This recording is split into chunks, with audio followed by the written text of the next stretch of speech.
Hey, loves. It's been a hot minute. I hope you're all well. Lots going on. Funny because I did a video. I don't even know what the heck I was talking about. And I didn't upload it. I just deleted it. I just got back from New Jersey, went to visit my kiddos. Made it there in 10 hours. And for the first time ever made it back in 10 hours. I only stopped once. 5 hours in. Gas up, bathroom, that's it. Warrior mode. Just want to get there, just want to get home. So I'm a little tired from that. I got back yesterday, but it was wonderful to see my girls. Yeah, it was really nice to see my girls. I actually got more quality time in with my oldest, and normally I spend more time with my youngest. So it was like a little bit of a flip-flop, but it was really wonderful. So ironically, what I wanted to talk about was forgiveness, because being spiritually aligned, and I know religion and spirituality are very much polarized to an extent, but you could be a religious person and spiritual. Some people just consider them more religious, although I think that there are many aspects of spirituality in religion. You know, I grew up Catholic and we were constantly praying to the Holy Spirit. So, and then some people that just say they're just spiritual.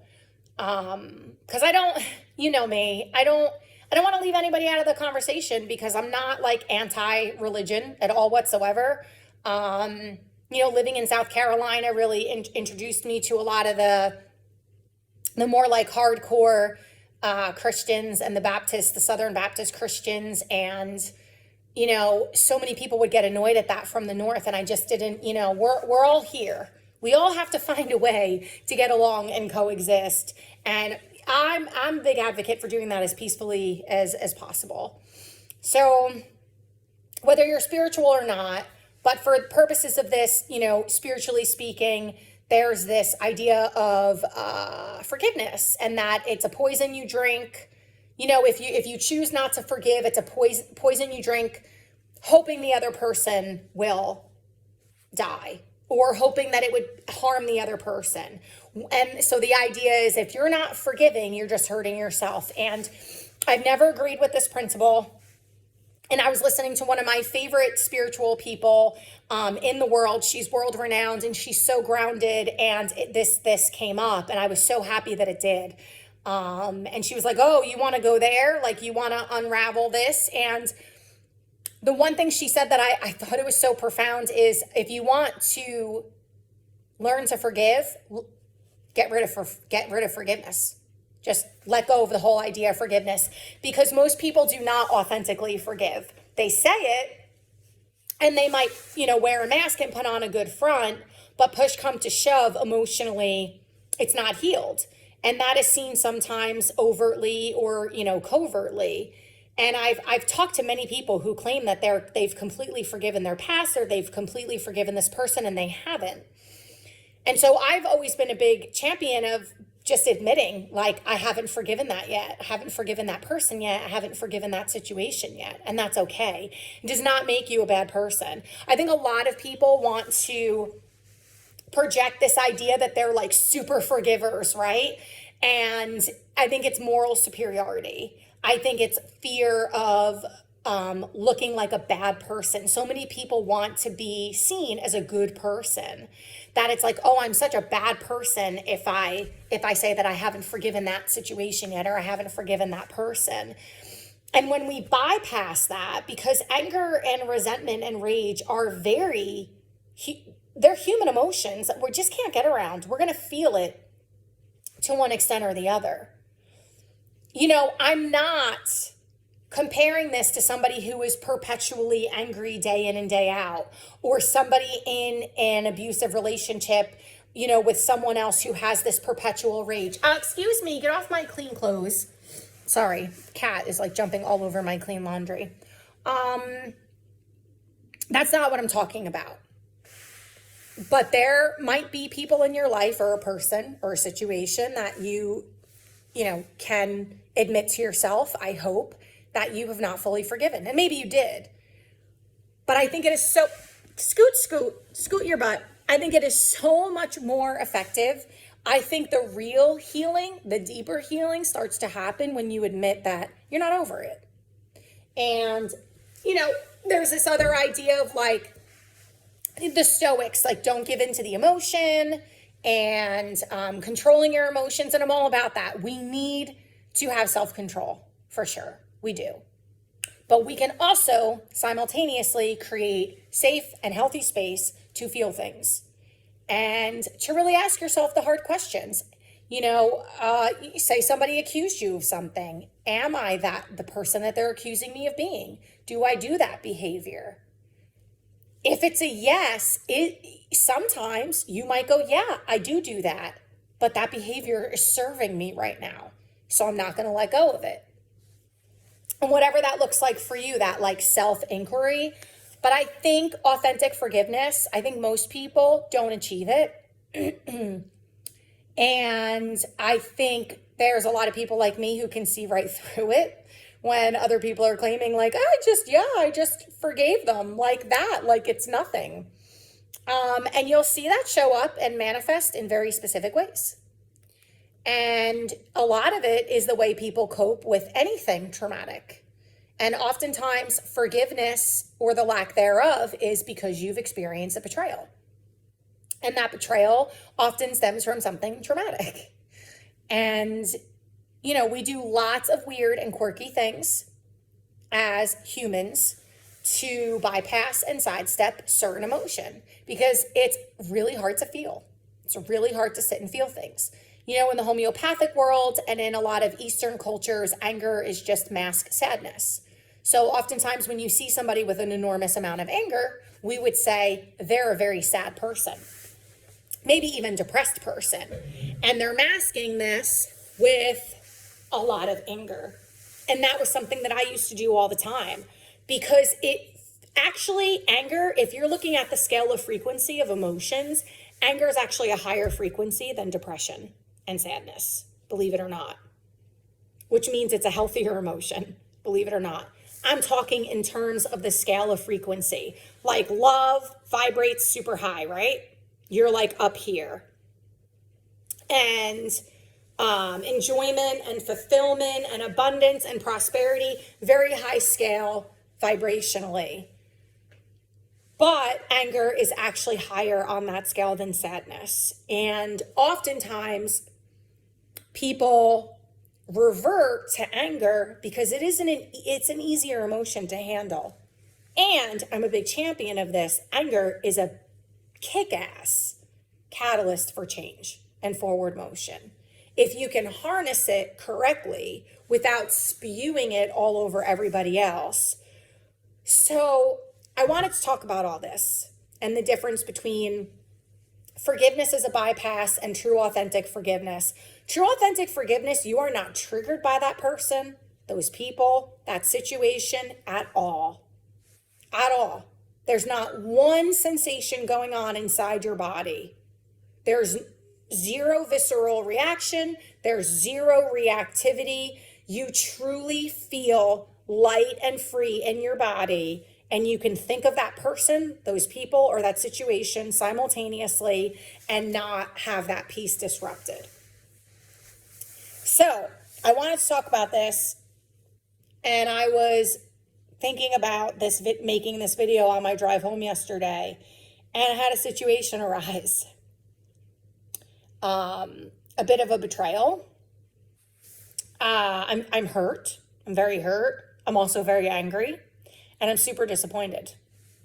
And I'm not going to go into the details of it because it's irrelevant to my overall message of forgiveness. But if you are someone like me who's in a teaching, healer, education role, and you are, thinking of content that you create or principles that you want to push out or things that you want to relay to people, you will be faced with it almost immediately in your life. And I've had this exact situation that happened very, very recently, has happened again multiple times throughout my life. And I could tell you this, will I eventually forgive this person? Absolutely. Am I rip roaring mad right now? Yes, I am. Am I extremely hurt? Yes, I am. Am I beyond disappointed? You betcha. Because this situation affects other major facets of my life. And I think one of the most important things that I want to share about this is, for me, I direct a lot of my anger towards myself because it's like I know better. I'm intuitive. I saw through this and I went for it anyway. I didn't fully trust it and I did it anyway. Why didn't I listen to myself? I honestly see the good in everybody to a detriment, and I'm really trying to rein this in because it has bit me on the ass more times than not. On the flip side of that, I do believe that certain people and situations come into your life and that you have to go through it for specific reasons.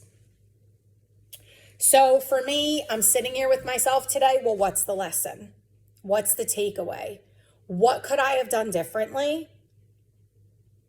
I'm in doer mode of trying to reverse some of the damage of how this is affecting my outer world. And ultimately, everything's going to work out. But this situation took me a little bit by surprise because I didn't think that this person had it in them to be fake and manipulative and a bit of a magician, creating a lot of smoke and mirrors. And so now I'm like unraveling lies and unraveling, going, oh, that didn't happen the way that person said it did, or didn't happen at all. This person was like a storyteller. And I got very roped in.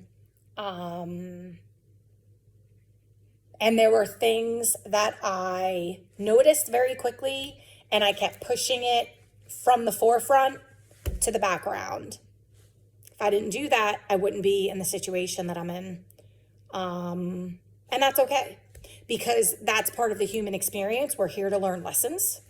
And funny enough, this is a person who claims to be uber spiritual, not religious, uber spiritual, and runs a spiritual community and has a spiritual based wellness center, which I'm coming to realize now is all smoke and mirrors. And I went to one spiritual meeting, and I kind of got a little aggravated with some of what was discussed because there's so much spiritual bypassing in the spiritual community. There's so much spiritual narcissism. There's so much of I'm so better than you, or this fake shedding of the ego when it's like all bullshit. This person's like so egoic. And they're sitting there pretending like they're shedding their snakeskin and peeling the onion, and they've done all the work, and then they behave like this. And it's funny because I've had multiple conversations with this person about this and how I really pride myself on bringing yoga and spiritual concepts to the world in a super grounded and realistic and applicable and relatable way. And yeah, so wow. I think I'm also, I can't, like, I don't have it in me, so I can't be somebody that I'm not. So it's very interesting to me. It's like wild to see people in action like this that really create this whole like gimmick, this whole mask of being someone that they're not, like the complete opposite, really. So do I feel a little fooled and duped? Slightly. I feel sorry for this person. I think people look at people like me when we say things like this as like, we all have a bit of narcissism in us, by the way. Like, we're not here, that whole annihilate the ego is all a load of crap. We're not here to annihilate our ego. We're here to befriend our ego and integrate it. Certainly don't want our ego running the show, but our ego is not the ultimate enemy. that a lot of people will have made it out to be. But can I sometimes be in my ego? Of course, I'm human. Like, I'm human. It's going to happen. It's my job to rein myself in, but it's going to happen. But I have come to have such a high level of self-worth and self-respect. And this is somebody, again, I say this in almost every video. I was a train wreck. I had no self-worth. I had no self-esteem. I had no self-respect. That's why I got railroaded in every relationship I've ever been in, even friendships, even in the business world, because I was so doughy-eyed and innocent and naive to the comings and goings of things. And I just, always put everybody else up on a pedestal. And it's not that I have myself up on a pedestal, but this person will regret it and they will miss me. I know they will. And this was not a romantic thing. So just to, because I don't want to start that rumor. This person will miss me. They will miss my presence in their life because I'm a good person to have around. I'm a good friend. I'm fiercely loyal and I will do anything for anybody. And this person knew that. They knew that. They also knew in one of our last conversations that if you betray me, if you manipulate, if you lie, you will be on the other side of my personality and you won't know what to do with it. It's not very pleasant. And now they're going to have to deal with the consequences of that, because that's what happens when you treat, when you deceive somebody. I owe this person nothing. And again, authentic forgiveness. Sure. With this situation, there are a couple things in my life that I have not authentically forgiven. I think if we're all being honest with ourselves, we can all admit that out loud. This, I will totally get to a point of authentic forgiveness. This will be an afterthought very quickly, because I get over stuff like this now so quickly, because it's happened so many times, and it's just like part of my dharma. It's part of my path, part of my maturity, I think, and learning how to handle things with a lot more grace than temper fitting, which, I was a big temper fitter. So I know sometimes I go into the weeds, but, and I share a lot of my personal experiences because it's the only way that I can relate the teachings, because most of what I'm teaching, they say you teach what you need to learn. You also teach what you've experienced in your life. And so ironically, this forgiveness, this authentic forgiveness, content was, reeling in me, and I was like trying to put it all together in my head to do the video, and then that situation arose. But I'm grateful for it because, it just helps me push out better content. Having concrete examples is very helpful when you're trying to convey certain things that are hard. Forgiveness is hard. It's one of the hardest things that we're called to do as human beings. Anyway, I hope you're all well. If you are in the area, or even if you're not in the area and you think you're going to come visit this area and you want to be part of my group, my hiking adventure group is growing. It's Asheville Outdoor Adventures. I also launched my website. Super excited about that. And that is yonamountainyoga.com. Check out my website. I am very much open to feedback. I do not have prices on there yet, so that's some of the feedback that I'm getting, but I don't always like to list pricing for certain things, but I am going to slap some prices up. And I'm not listing my events on there because between my meetup group and my adventure hiking group on Facebook, they're the same name, Asheville Outdoor Adventures, and there's such a beautiful intersectionality between the two. And that's where I'm pushing out all my events. So to stay up to date on my events, I have the meetup group, the Facebook group, same name, Asheville Outdoor Adventures, and my website, yonamountainyoga.com. I am going to start teaching yoga to private clients online and in person. If that's something you're interested in, let me know. And I have some really cool events coming up. We have a primitive camping yoga hiking trip in March. I have a backpacking trip in April. I have rock climbing. That's fully booked March 9th. That's an outdoor climb. And then I just booked a whitewater rafting and primitive camping, yoga, hiking, camping trip in Tennessee in June. Lots of cool stuff. Join the fun. Love you to pieces. Ciao, Bella.